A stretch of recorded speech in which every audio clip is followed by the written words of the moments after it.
listening to The Morning Show, coming to you from WOSU on the campus, Ohio State University, Columbus, Ohio. Our time right now, 7:50. And our temperature in Fort Columbus Weather Bureau, 57 degrees. Time right now to return to more music.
This is how the Ohio State University began.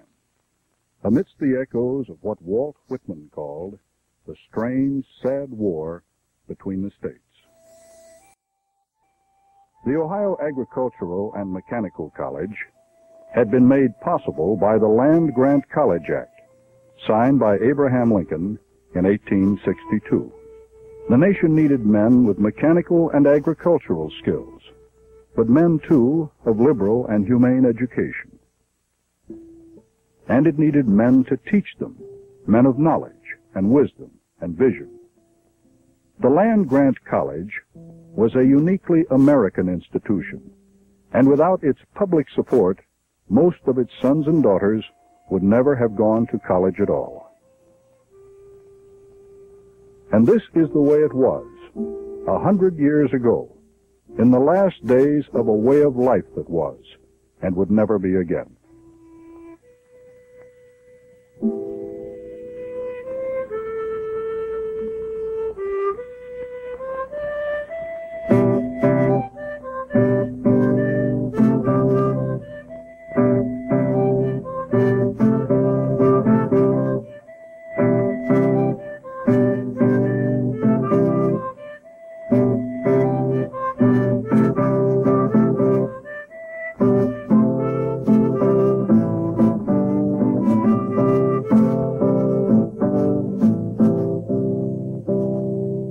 The Ohio Agricultural and Mechanical College became the Ohio State University in 1878. By the turn of the century, it began to build, taking the first steps in a program of expansion that would distinguish its first century of growth.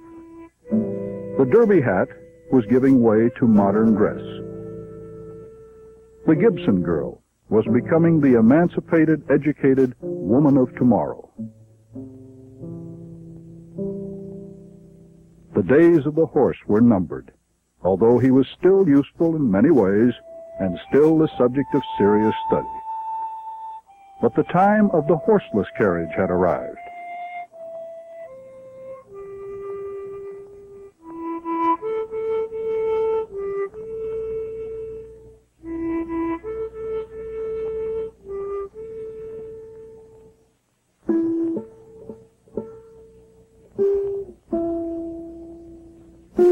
And the university was swept up in world events.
The 20s roared, but on university campuses, short skirts and long thoughts were not mutually exclusive.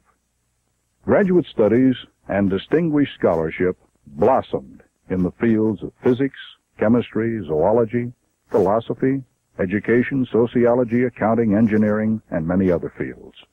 And from graduates and staff in the decade ahead would come far-reaching discoveries: Freon, Teflon, ethyl gasoline, the isotopes of oxygen, the first teaching machine, and many other contributions to science, technology, and scholarship. In the grim days of the Great Depression, a campus landmark was raised. A statue of Dr. William Oxley Thompson, fifth president of the university, was dedicated in ceremonies in front of the library. Dr. Thompson was present on that day in 1931, while old grads and faculty posed with yet another living ex-president, William Henry Scott, who was greeted by incumbent president George W. Reitmeyer. Campus newsreels of the 30s reflect the academic processions, the ceremonies, the cycles of university activities experienced by every college generation since the beginning.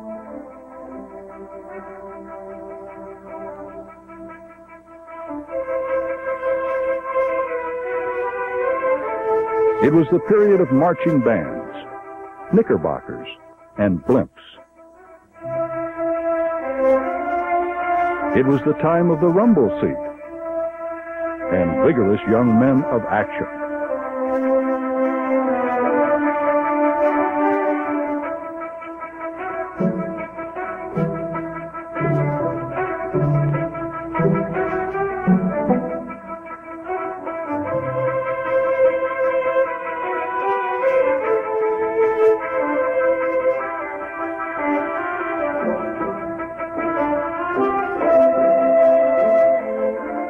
It was also a time for serious study by young men and women who wanted to learn.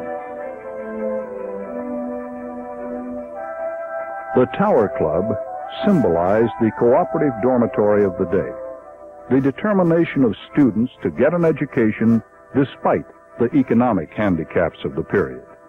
The university shared a determination to make it possible for them to continue at $3 a year for room and $2.50 a week board. The 30s came to a close with the Big Prom, the all-campus event. It came to a close to the sounds of the big bands and the crowning of campus queens. And as growing numbers of undergraduates were learning to swing, a lengthening cavalcade of alumni, stretching over parts of 2 centuries, marched in procession around the Oval in their annual pilgrimage, their return to Alma Mater.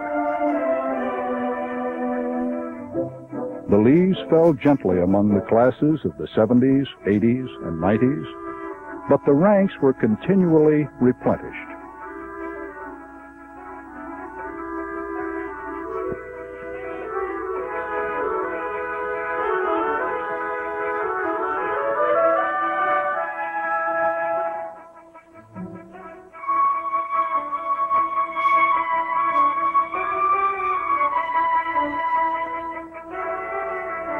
By the time of its centennial, the university would have granted degrees to 178,000 alumni, along with a spirit that would remain despite time and change. On a morning in October 1940, trustees, faculty, and students convened for the inauguration of a new president.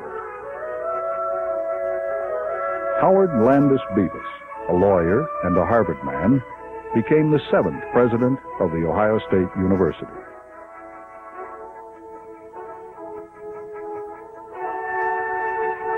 President Bevis took office in a period of educational and international transition.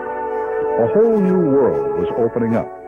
It was a world of science, of advances in many fields of human knowledge.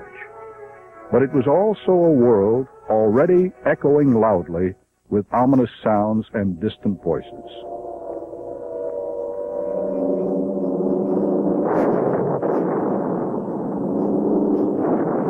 The battle of Britain is about to begin.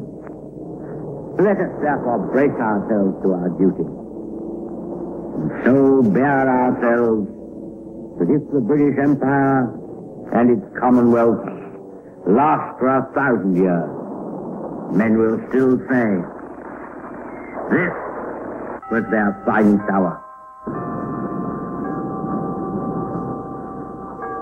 Yesterday, December 7th, 1941. And now the flag is coming up in the sky. Looks like we're going to have a night tonight. Get it there, boys! Another one coming over. And it goes right alongside of it, pouring it up. Something burning is falling down through the sky. And it's circling down. Maybe a hit plane. Bob, Bing, Agent Bongo, and Crosby telling you if you buy bonds now and put them away, you'll have more than a barrel around you on income tax day. 5, 4, 3, 2, 1, fire, 8, 2, 3.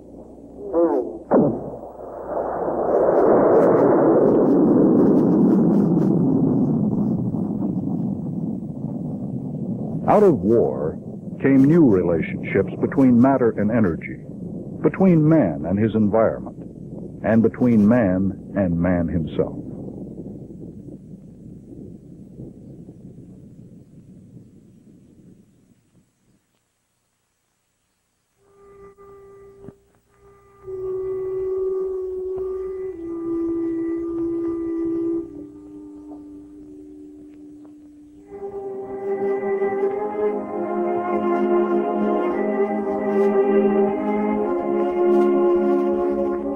When it was over, they came back with their memories and with purpose.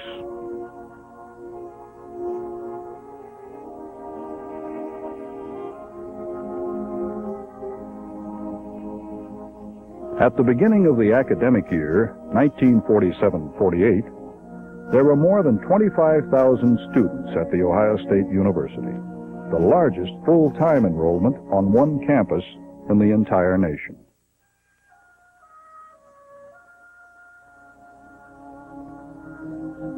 Massive problems of housing, classroom space, and instructional time were solved, temporarily at least.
The outnumbered faculty rose to the challenge.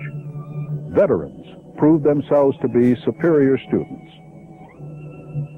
And operating around the clock, the university survived the crisis.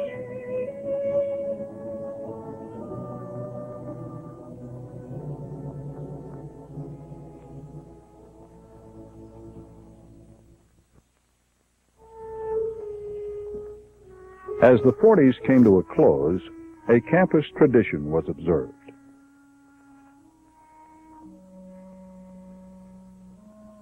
The planting of commemorative Buckeye trees by senior members of the football team was symbolic of other groundbreaking events from which grew a multi-million-dollar university health and medical center, and arena, new student residence halls, a student union, and classroom buildings. And as the university expanded its physical plant, other structures were also in process. Structures of the mind, ideas developed by teacher and student learning, sometimes together, sometimes alone.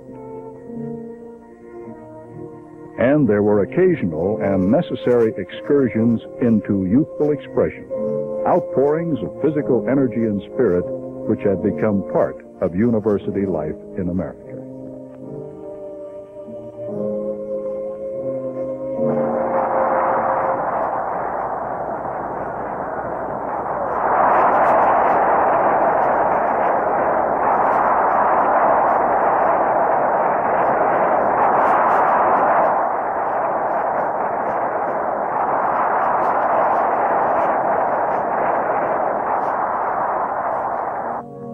In 1957, Novice G. Fawcett became the 8th president of The Ohio State University.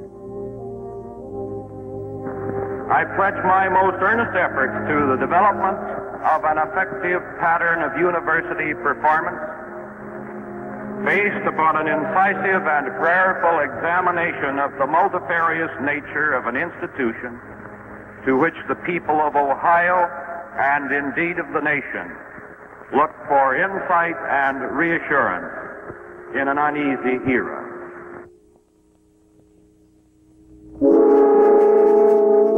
The fall of a campus landmark was symbolic of an era of accelerated change, and it heralded a period of rapid growth.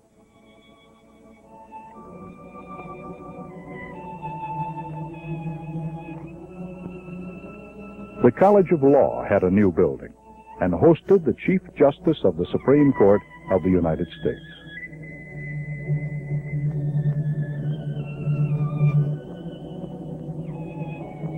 And when a new home for the College of Arts and Sciences was dedicated, James Thurber eulogized his former teacher, Joseph Villiers Denny, for whom the edifice was named.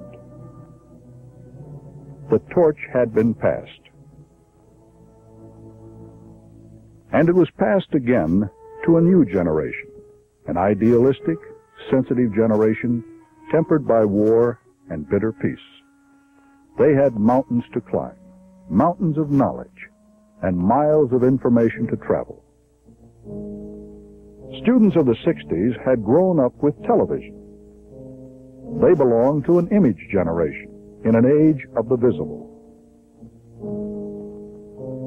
And there were new resources, new technological systems for teaching and learning to match the growing need for better and more individualized instruction. But the computer and instructional technology did not yet obsolete the teacher, or the book, or the time-worn classroom with its familiar, comfortable vistas.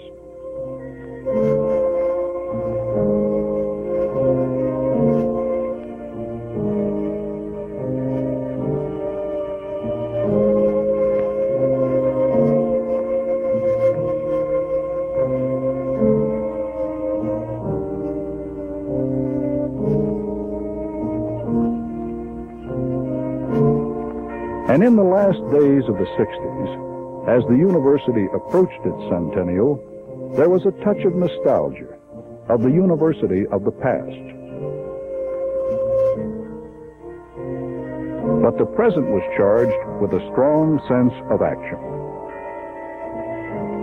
The Ohio State University had sent the first all-woman team of scientists to conduct polar studies in the Antarctic, and a mountain there had been named Centennial Peak. The land-grant college idea was carried to India by staff members of the colleges of agriculture, engineering, and education. There were explorations into outer space with the university's radio telescope. There were journeys into the unexplored inner mysteries of the living body and peaceful uses of the atom to conquer ancient human ills. And as the university created germ-free worlds in its laboratories, it also was concerned with creating a world free of ignorance, poverty, pollution, and other problems of man and society. From its agricultural and mechanical college days, the university had been committed to meeting the needs of individuals and the nation, had always met the realities of time and change. There is going to be change. This is inevitable. The question, though, the question the future asks, is what kind of change? For the good or the bad? Coming rapidly or more slowly? By radical excisement of the old, by amputation and transplant, or by mutation? We are now in a scientific revolution. In the lifespan of the youngest member of this audience, we have sped through 3 eras: the atomic age, the computer age, the space age. It's one small step for man, one giant leap for mankind. Society is going to change. The only question is whether you who now join us in the outside world are going to help. And indeed, if we are going to help. Not short of death can we avoid being a part of the human parade. Your generation is not the first youth who ever questioned the efficacy of a custodial generation. You're not the first to aggressively challenge the fundamental values of a society. Such challenges are normal, proper, and in fact the basis of human improvement. This nation, I assure you, is not too poor in resources to meet this challenge. The question remains as to whether this nation is too poor and timid in spirit to test itself against all the perils of majestic undertakings. The answer rests with all the American people, and particularly with the new Americans represented by the class of 1969? I pray your answer will be affirmative and your response strong. We assemble today to honor more than 4,000 Ohio State University students upon whom degrees will be conferred. They represent 87 Ohio counties, 46 states of the Union, and 29 foreign countries. In fulfillment of our mission as one of the nation's responsible state universities, we are mindful of the blessings of a rich heritage. We sense an urgency to meet with courageous action the dawn of a new era.